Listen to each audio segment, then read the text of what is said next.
Falou aprendendo com os erros dos outros. Tem uma frase que eu gosto muito, que diz assim: o inteligente aprende com os próprios erros, mas o sábio aprende com os erros dos outros. Então nós podemos deixar de errar se nós prestarmos atenção para não cometer os mesmos erros que outros já cometeram. Amém? Abre a sua Bíblia comigo em Êxodo capítulo 14, versículo 10.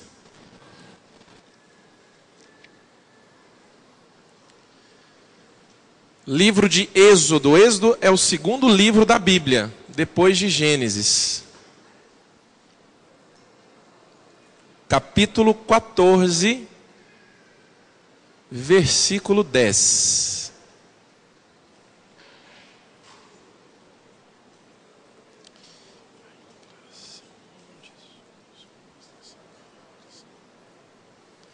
Todos encontraram?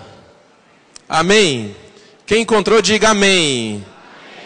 Amém. Então, deixa marcado esse texto aí. E vamos abrir num segundo texto agora. 2 Timóteo, não desmarca Êxodo, tá? Nós vamos ler os dois. 2 Timóteo, capítulo 1. 2 Timóteo está depois de 1 Timóteo. Ajudou, não ajudou? 2 Timóteo está antes de Hebreus. Hebreus é mais fácil você achar que é maior. Está lá já no final do Novo Testamento. Se achou Hebreus, vai voltando, que você vai achar 2 Timóteo.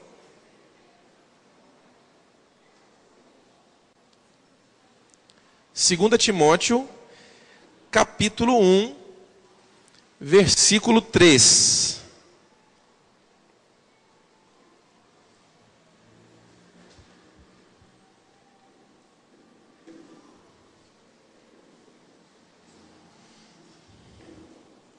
Vamos ler esse texto aqui primeiro, de 2 Timóteo, e em seguida nós vamos ler Êxodo 14, 10.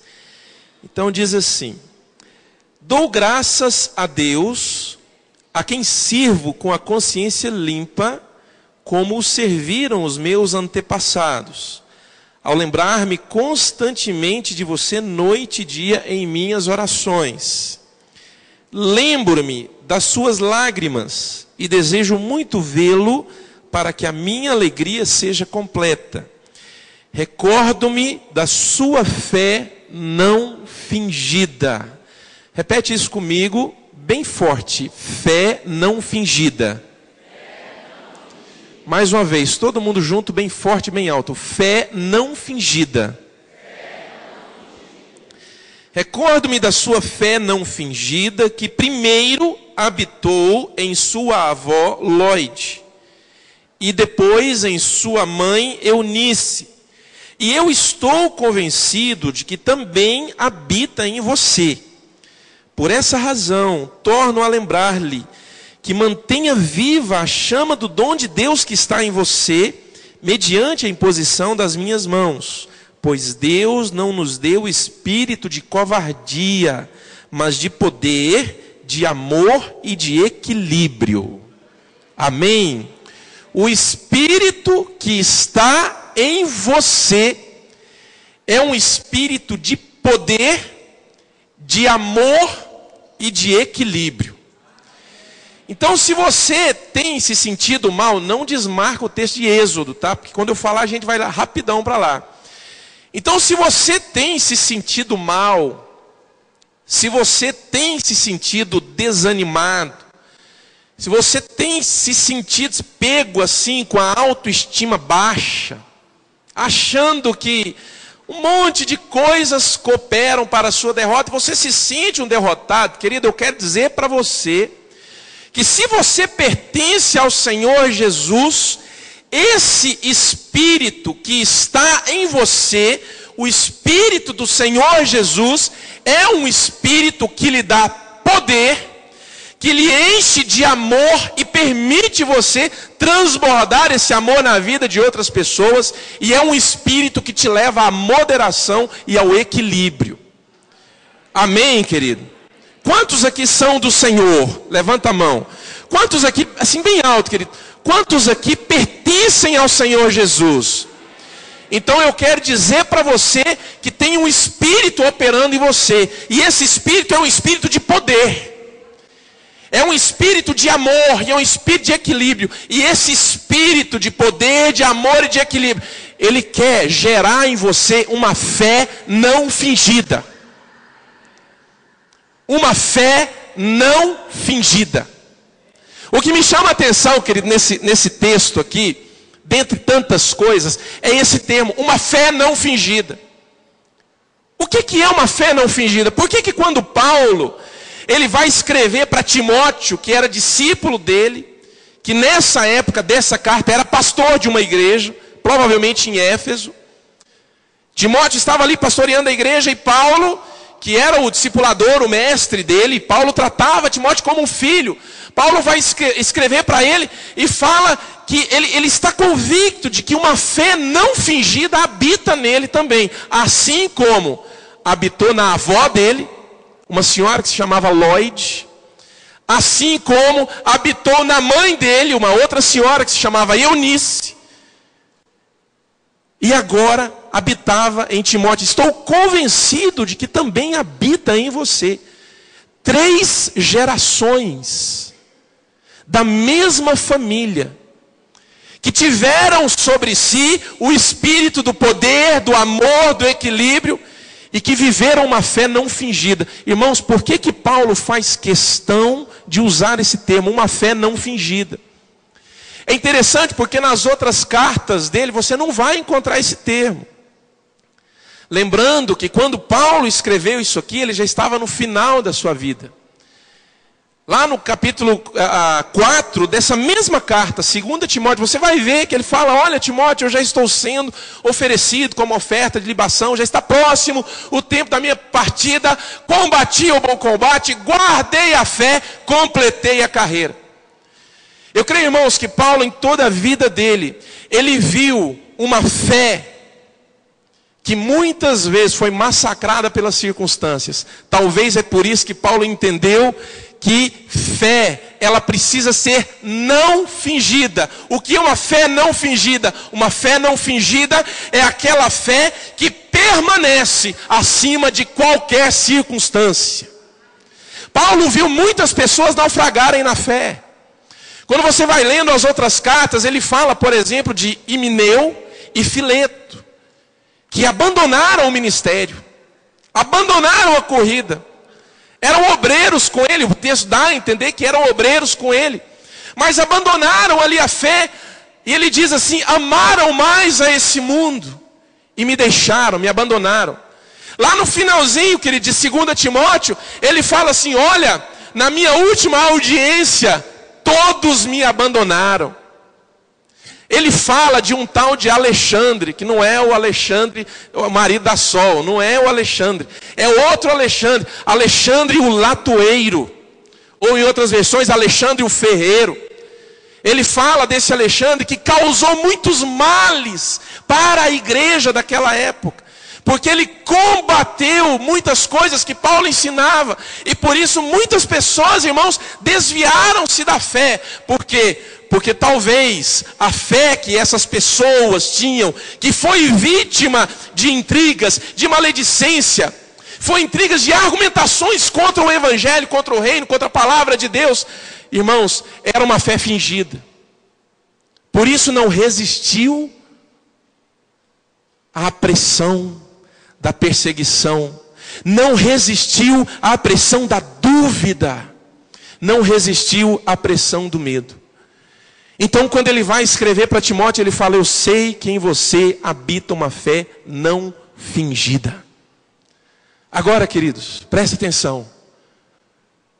O título dessa palavra é Desenvolvendo uma Fé Não Fingida. Como é que nós podemos, no decorrer da nossa caminhada, guardar a nossa fé, como nós vimos na semana passada? Como que nós podemos, irmãos, no decorrer da nossa caminhada, além de guardar a nossa fé, batalhar pela nossa fé? 2 Timóteo capítulo 4, Paulo fala assim, já citei agora há pouco, ele fala assim, guardei a fé. Lá em Judas, no capítulo 1, versículo 3 ou 4, ele fala assim, olha, eu insisto para que vocês batalhem pela fé de vocês. Irmão, presta atenção, com a fé você precisa ter duas atitudes. Você precisa guardar a fé, você precisa batalhar pela fé. Posso ouvir um amém, irmão? Mais animado? Você precisa batalhar pela sua fé e buscar meios de que essa fé se torne uma fé não fingida. Vamos agora lá para Êxodo, no capítulo 14, porque agora aqui nós vamos encontrar algumas coisas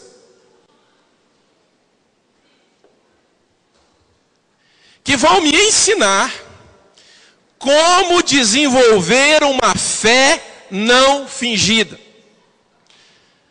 Algumas atitudes, irmãos, que nós precisamos ter e que vão colaborar, vão interferir, vão influenciar diretamente no desenvolvimento da minha fé, para que ela não se torne uma fé não fingida. Êxodo 14, versículo 10, diz assim, presta atenção nessa história.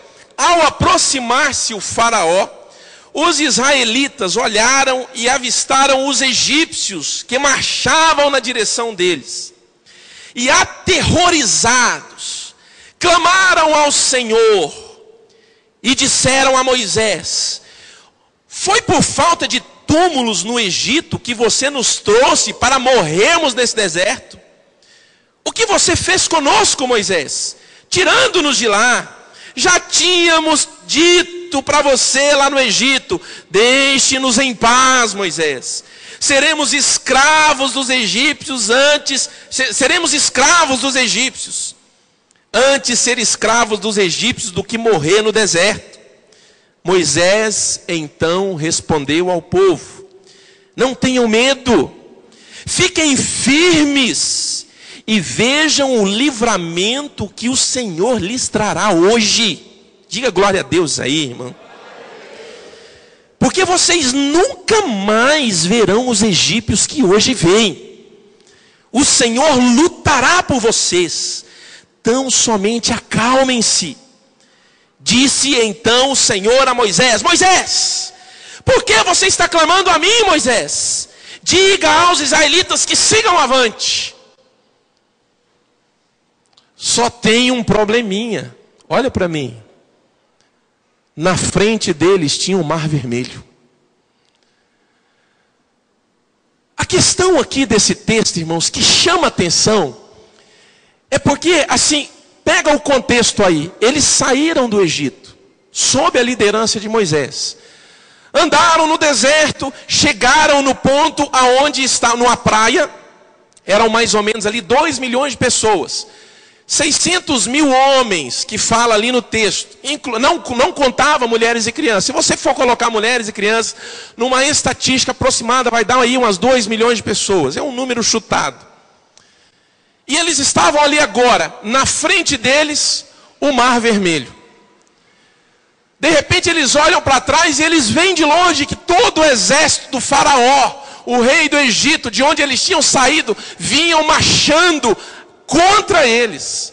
E a ordem do faraó, querido, era para matar todo mundo.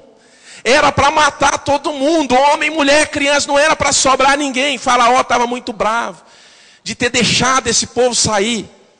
E aí, irmãos, quando o povo olha para trás e vê o exército de faraó, eles começam, o texto diz, eles clamaram ao Senhor.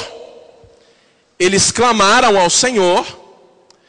Quantas vezes você olha para trás e vê o exército de faraó vindo contra você? Você olha para frente, dos lados você só vê água, você só vê o Mar Vermelho. Estou fazendo assim uma ilustração com os problemas que nós lidamos todos os dias.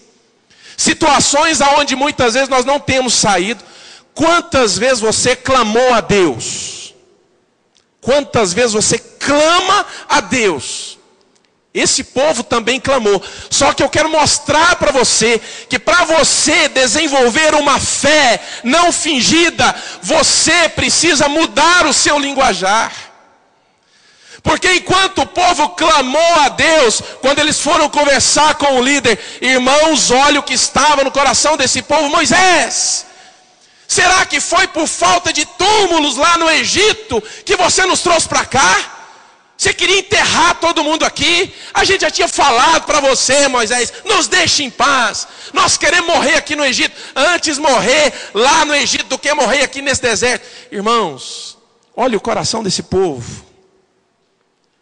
Esse povo, querido, eles não conseguiam exercer fé naquela palavra que tinha sido dada a eles através de Moisés. Eles não conseguiam exercer fé, e então eles começavam a falar aquilo que estava no coração deles, de acordo com o homem natural. Meu querido, presta atenção, muitas vezes nós estamos clamando a Deus pela solução de um problema, mas o nosso linguajar, dentro de casa, no lar, na conversa com os nossos familiares, é completamente diferente. Demonstra incredulidade, demonstra total falta de esperança, demonstra total falta de confiança na palavra que Deus liberou sobre nós.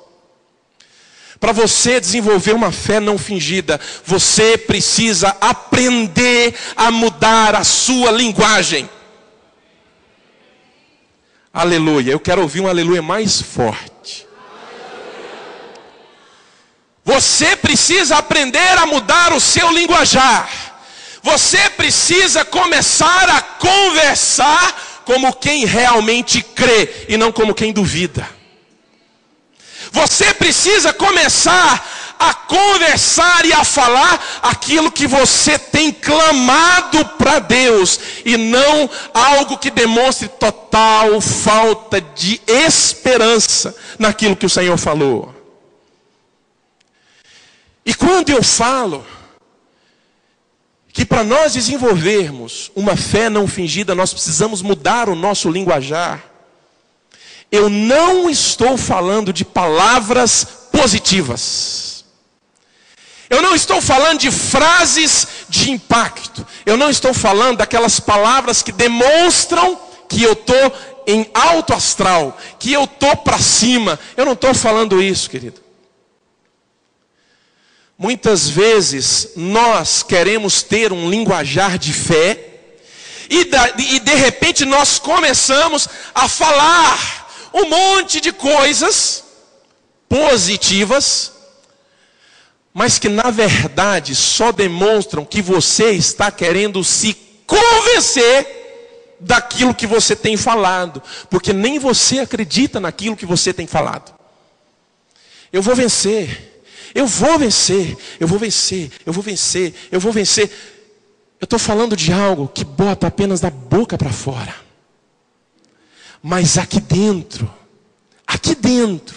no coração, não mudou nada. Porque aqui dentro no coração, você está, eu já fui derrotado. Duvido que eu vença. É algo, querido, vazio. Então, para você mudar o seu linguajar de fé, não basta você começar a falar à torta e à direita, palavras de ânimo, palavras de fé e palavras. Não, querido, é preciso você mudar aqui dentro primeiro.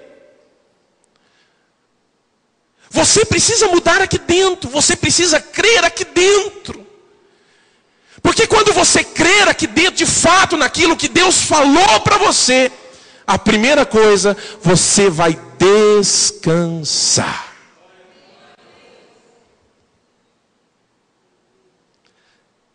Aí some a ansiedade. Aí some a preocupação. Aí some tudo aquilo que tira você do seu bom humor. Some por quê? Porque aqui dentro eu creio. Eu confio. Não é só uma questão de acreditar. Quem acredita muitas vezes vê a derrota e é derrotado.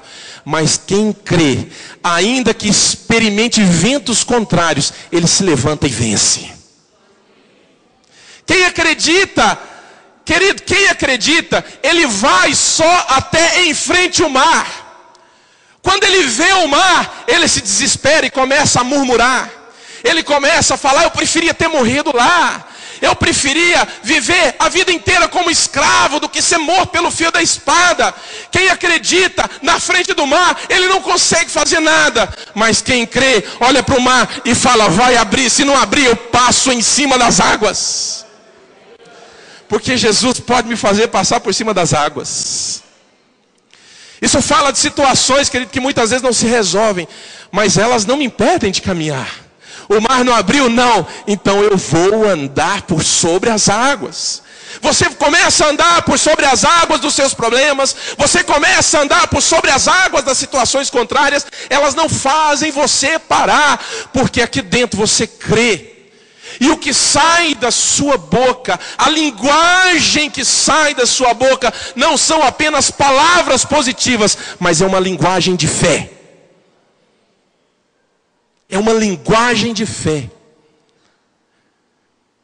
Algo que demonstra que eu realmente creio e estou descansado na palavra que Deus me deu. Versículo 13. Moisés respondeu ao povo: não tenham medo. Fiquem firmes e vejam o livramento que o Senhor lhes trará hoje. Porque vocês nunca mais verão os egípcios que hoje veem. O Senhor lutará por vocês. Então somente acalmem-se. Disse então o Senhor a Moisés: por que você está clamando a mim? Diga aos israelitas que sigam avante. Irmãos, isso que Deus falou para Moisés é incrível. Por que é incrível? Como que eu vou seguir à frente, se na minha frente tem o mar? Será que Deus não está vendo o mar? É interessante, irmãos, que Deus ele fala assim: Moisés, por que você está clamando para mim, Moisés? Opa, peraí, vamos pensar numa coisa aqui. Moisés estava clamando, o povo estava clamando, e Deus agora pergunta para Moisés: por que vocês estão clamando? Será que Deus não gosta de oração? Será que Deus não gosta de clamor? Irmãos, isso deixa a gente pensativo. Por que Deus falou para Moisés: por que vocês estão clamando? Ah, deve ter sido um erro de tradução. Não, Deus falou isso mesmo para ele. Por que vocês estão falando? Por que vocês estão clamando, Moisés? Diga ao povo que ande. Presta atenção. Para você desenvolver uma fé não fingida, você precisa aprender a ter atitude. Às vezes, irmão, na nossa vida o que falta não é clamar. Às vezes na nossa vida o que falta não é mais oração, mais clamor. Me entenda muito bem o que eu estou falando, porque de maneira alguma eu estou afastando a oração.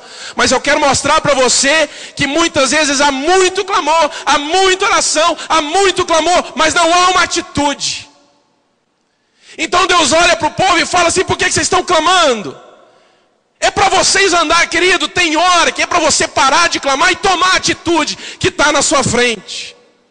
Quantos estão entendendo isso aqui, querido? Eu preciso aprender a ter atitude, querido. Fé é uma atitude.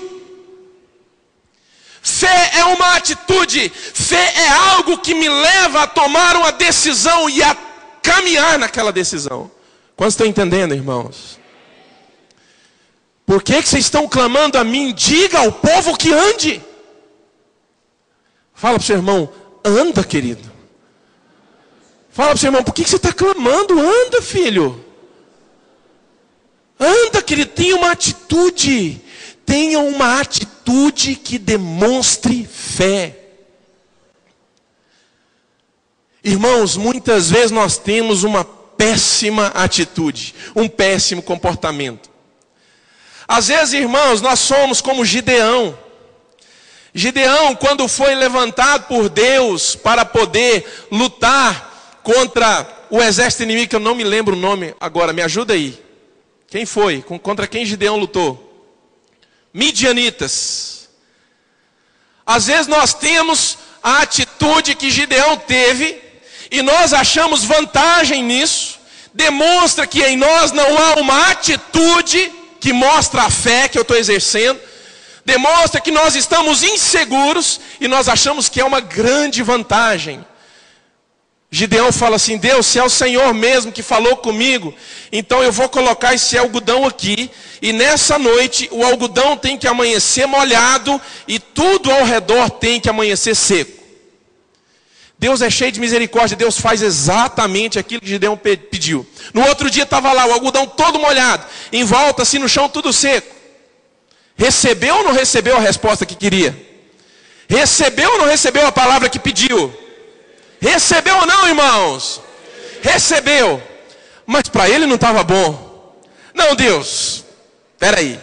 Se é o Senhor mesmo que está falando comigo, então agora eu quero que amanhã o chão amanheça todo molhado e a bola de algodão tem que amanhecer sequinha. Deus é um Deus cheio de misericórdia, irmão. No outro dia estava lá do jeitinho que ele pediu. O chão todo molhado, a bola de algodão seca. E muitas vezes, irmãos, nós queremos trazer essas aplicações para a nossa vida, querido. Eu quero dizer uma coisa para você. Você hoje tem o Espírito Santo dentro de você. A palavra de Deus diz que foi confiado a você uma medida de fé. Mas eu não. Às vezes eu quero ver o algodão molhado, o chão seco. No outro dia eu quero ver o chão molhado e o algodão seco. Querido, isso só demonstra uma coisa: falta de atitude.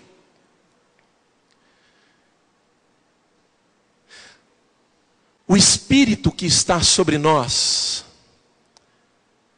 não é um espírito de covardia. O Espírito que está sobre nós é um espírito de poder. Covardia fala de medo. Muitas vezes você pede confirmações para Deus de uma série de coisas, porque isso tudo demonstra medo no seu coração. Querido, tem uma medida de fé dentro de você. O Espírito Santo está dentro de você. Você já clamou, você já orou exatamente como tinha que fazer. Então agora é hora de tomar uma atitude. Porque o Espírito que está sobre nós é um Espírito que nos dá o poder de ousadia. Ousadia. Às vezes, irmãos, nós olhamos para o exemplo de Pedro. Quando desceu do barco, eles veem Jesus andando por sobre as águas. Ficam aterrorizados. E aí Jesus fala: calma, sou eu, não precisa ter medo. Aí Pedro fala assim: então, se é o Senhor, manda que eu vá contigo. Jesus fala: então vem. Ele já tem a palavra, sim ou não? Sim ou não, irmãos? Ele já tem a palavra, ele já orou, ele já clamou, ele já tem a palavra. O que falta agora? Não, falta eu orar para o algodão ficar molhado e o chão seco. E aí depois que ele ficar molhado e o chão seco, falta eu orar para agora o chão ficar seco e o algodão molhado. Eu estou querendo mostrar para você, irmãos, que muita coisa na nossa vida ainda não se resolveu porque faltou atitude nossa. Uma atitude em cima da palavra que Deus me deu. Uma atitude em cima da palavra que Deus me revelou. Uma atitude em cima da palavra que o Espírito de Deus trouxe no meu coração. E isso está ardendo. Então, querido, presta atenção. Covardia fala de medo. Você não tem sobre você o espírito de covardia. Você tem sobre você o espírito de ousadia. O espírito de poder de Deus. Poder para você caminhar. Poder para você avançar. Mesmo que na sua frente tenha o mar. Deus falou para caminhar? Então eu vou. O mar está na frente. Não quero saber, alguma coisa vai ter que acontecer, porque Deus falou para eu caminhar. Por que Deus fala, irmãos, para o povo caminhar? Vamos prestar atenção nisso agora. Será que Deus não viu que tinha o mar na frente? Será que Deus não viu? Será que Deus não enxergava o mar? Sabe por que Deus manda o povo caminhar, irmãos? Porque para ele o caminho já estava aberto no meio do mar. Quantos puderam entender isso, irmãos? Querido, olha para mim, em nome de Jesus.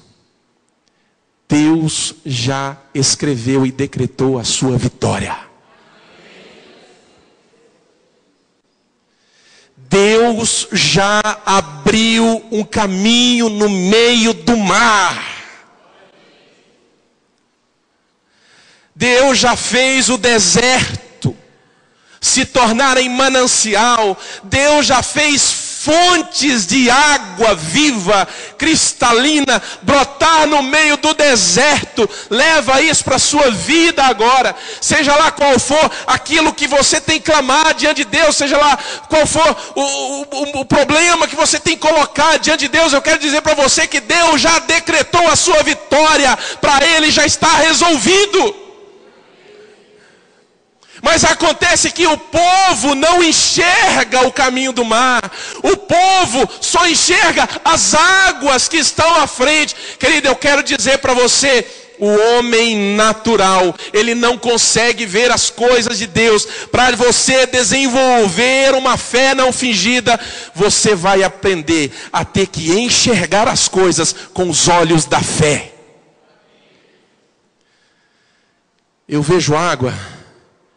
Naturalmente vejo, mas aqui dentro eu enxergo um caminho no meio do mar. Eu vejo água, são os olhos naturais, são os olhos do homem natural. Mas quem tem uma fé não fingida, ele não se guia por aquilo que vê, ele se guia por aquilo que não vê. Paulo fala isso lá em 2 Coríntios capítulo 4. Nós andamos por fé e não por vista. Não adianta nós queremos enxergar situações da nossa vida se não for pelos olhos da fé. Porque pelos olhos naturais nós sempre vamos ver dificuldade.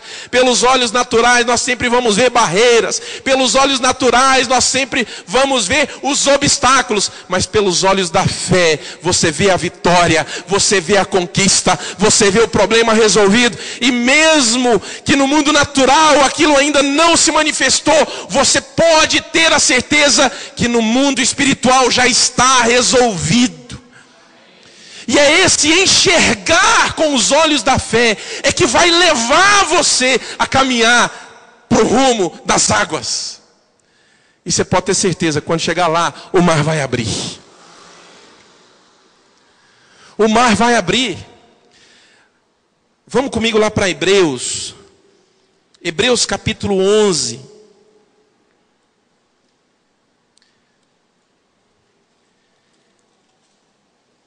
Hebreus capítulo 11.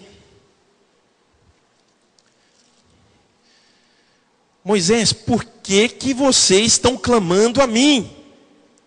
Diga ao povo que siga avante. A fé enxerga o caminho aberto no meio do mar, enquanto os olhos naturais só veem água. Repete isso comigo. A fé, bem forte, todo mundo junto, bem alto, bem forte. A fé me leva a enxergar o caminho aberto no meio do mar, enquanto que os olhos naturais só veem águas. Sua vitória já está decretada em nome de Jesus. Tem um caminho no meio do mar por onde você vai passar, fazendo poeira, com os pés enxutos, com os pés secos. Isso é andar por fé. Isso é viver por fé, irmãos, não é simplesmente aquelas vãs repetições, que já se tornaram jargões. Que bom seria se demonstrassem a verdade dentro de nós, mas na verdade não demonstra. Demonstra só que eu estou querendo me convencer daquilo que eu nunca consegui crer, acreditar. Olha o que diz Hebreus capítulo 11, versículo 1. Ora, a fé é a convicção daquilo que esperamos, é a certeza de coisas que não vemos. Vamos repetir todo mundo esse versículo? Bem forte, bem alto. Diga assim: fé é a convicção de fatos que não se veem. Fé, bem forte, é a certeza daquilo que eu espero. Repete comigo: mesmo que eu não veja, mas pela fé eu enxergo. Pelos olhos naturais eu não vejo, mas pela fé eu enxergo. A fé não é alimentada por aquilo que os olhos naturais veem. A fé é alimentada pela palavra que Deus deu. Então, se Deus disse, pode começar a enxergar. Cadê, pastor, o caminho? Cadê? Eu não estou vendo, só vejo água. Os seus olhos naturais veem água. Deus já viu o caminho aberto. Pelos olhos da fé, enxergue o caminho aberto em nome de Jesus. Fé é a convicção daquilo que esperamos. É a certeza de coisas que não vemos. Abre aqui agora em 2 Coríntios. Tomara que eu acertei o texto, irmão. Se eu errar, me perdoe.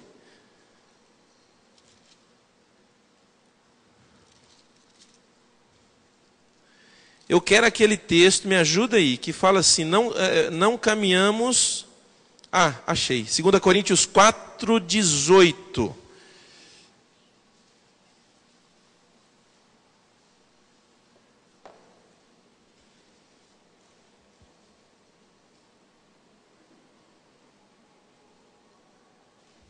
Segunda Coríntios 4, 18. Olha o que diz.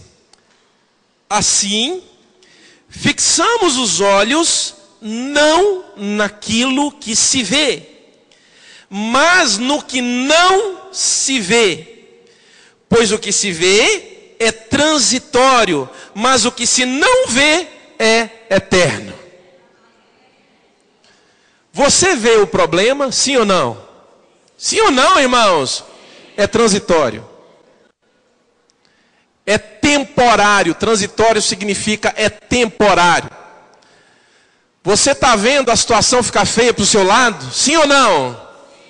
É temporário, querido. Quantos estão entendendo, irmãos, o que eu estou falando? Você vê tudo se voltar contra você? Sim ou não? É mentira do diabo. Quantos estão entendendo, irmãos? Porque a verdade é o que Deus decretou a meu respeito, não é aquilo que a situação está me mostrando. Eu preciso aprender a entender isso, irmãos, para saber como desenvolver em mim uma fé não fingida. Fé não é alimentada por aquilo que eu estou vendo. E a fé não é derrotada também por aquilo que os meus olhos naturais veem. Às vezes eu tenho uma atitude errada no que diz respeito à fé. Eu quero que a fé seja alimentada por aquilo que eu estou vendo, mas ela não vai ser alimentada por aquilo que você está vendo. Ela é alimentada, ela é edificada, ela se torna forte, baseada na palavra de Deus. Deus já havia decretado a libertação daquele povo. Então já estava feito. Olha para o seu irmão e diga assim: já está feito. Olha para o seu irmão, querido, em nome de Jesus, olha para o seu irmão e diz assim: já está feito, já está decretado. Traga agora a sua memória situações que te afligem, coisas que causam tristeza em você, coisas que você gostaria de ver resolvidas. Trouxe, está aí na memória, chegou em má hora, quis estragar o culto, mas não vai estragar não. Quer ver a bomba que nós vamos dar nisso? Põe a mão no seu coração e diga assim: sobre isso já está decretado a minha vitória.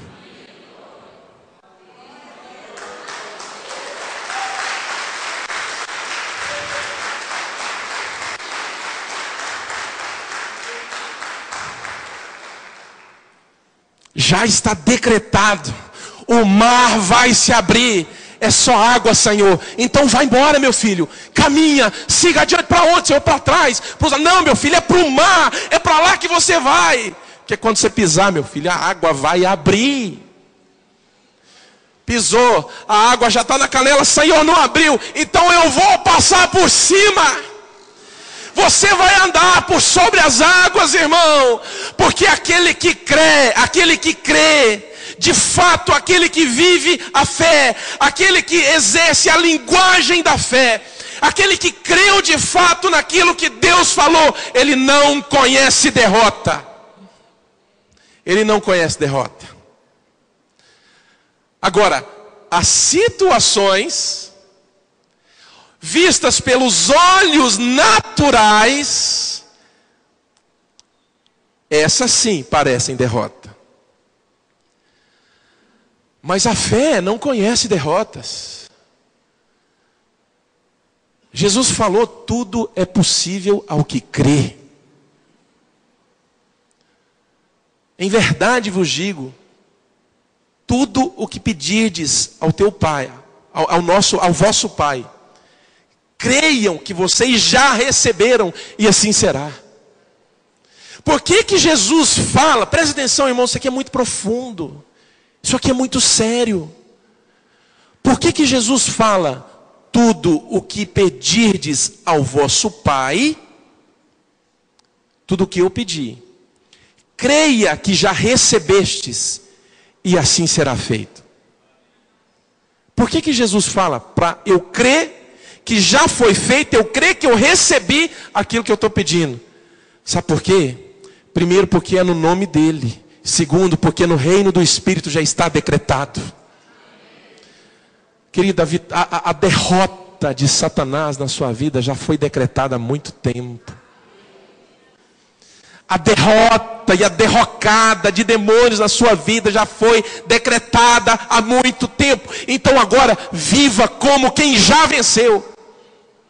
Eu quero desafiar você em nome de Jesus a sair daqui desse culto hoje e ir para sua casa e encarar a segunda-feira amanhã não como um derrotado, mas como um vitorioso. Como um vitorioso. Não como alguém que vai ver uma vitória, mas como alguém que já recebeu essa vitória.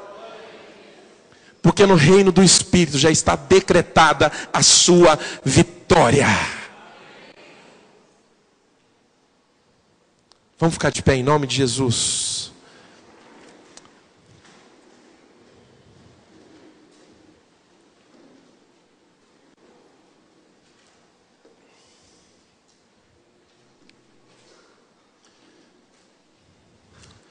Fecha seus olhos agora, põe a mão no seu coração, querido. Eu não estou querendo ensinar você a praticar palavras positivas.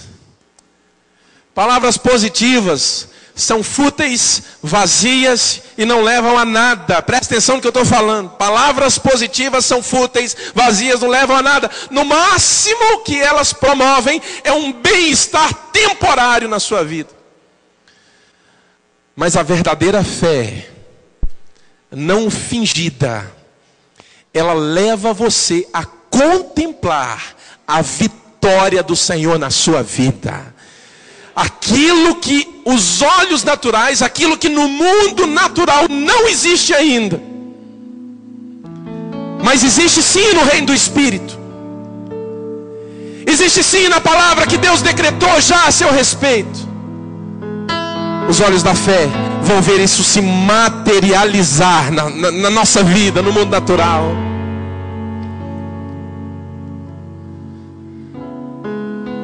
Coloca diante de Deus, querido, a conversão da sua casa. Quantas pessoas têm clamado a Deus pela conversão da sua casa?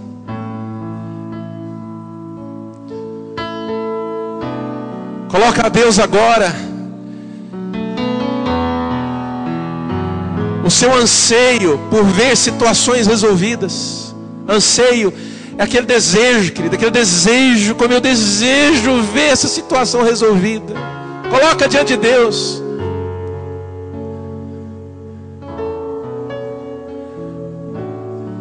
Eu quero declarar em nome de Jesus que a sua vitória sobre todas essas coisas que você colocou diante de Deus já está decretada.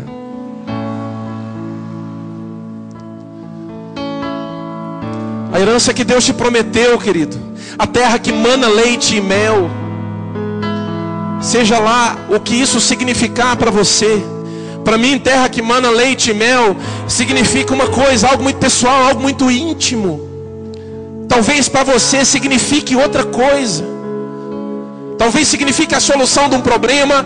Talvez signifique não passar mais pelo que tem se arrastado por anos na sua vida.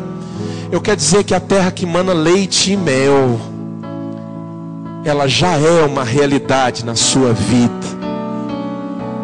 Às vezes não se manifestou no mundo natural, às vezes você ainda não contemplou, mas eu quero te dizer que isso já está decretado.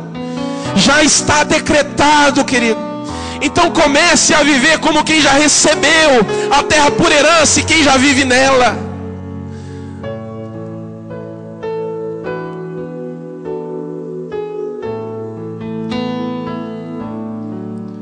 Cada vez que a minha fé é provada, tu me dás a chance de crescer um pouco mais.